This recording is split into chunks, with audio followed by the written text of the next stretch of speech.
درد والی جگہ پر ہاتھ رکھ کے دعا پڑھنا. ٹھیک ہے, اگر کسی کو سر میں درد ہے تو سر پہ ہاتھ رکھ لے, کمر میں تو کمر پہ رکھ. اس جگہ پہ ہاتھ رکھنے سے کیا ہوتا ہے, مریض کو ایک خاص قسم کی تسکین بھی ملتی.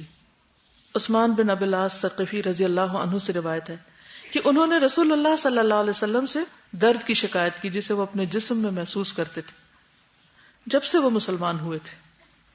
کوئی جن پیچھے پڑ گیا ہوگا کہ کیوں مسلمان ہو گیا اور ہمیں کیوں چھوڑ گیا. تو رسول اللہ صلی اللہ علیہ وسلم نے ان سے فرمایا, اپنا ہاتھ اس جگہ رکھو جہاں تم اپنے جسم میں درد محسوس کرتے ہو, اور 3 مرتبہ بسم اللہ کہو, اور 7 مرتبہ یہ پڑھو اعوذ باللہ وقدرتہ من شر ما اجد واحاذر. تو خود کو دم کرنے کے لیے بھی درد والی جگہ پہ ہاتھ رکھ سکتے ہیں, اور اگر کوئی اور رکھ کے پڑھنا چاہے تو وہ بھی دم کر سکتا ہے اس طریقے سے.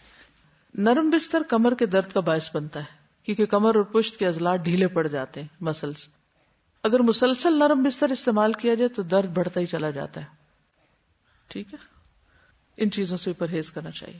جب انسان اپنے بستر کا انتخاب کرے تو اس میں بھی کانشیس ہو.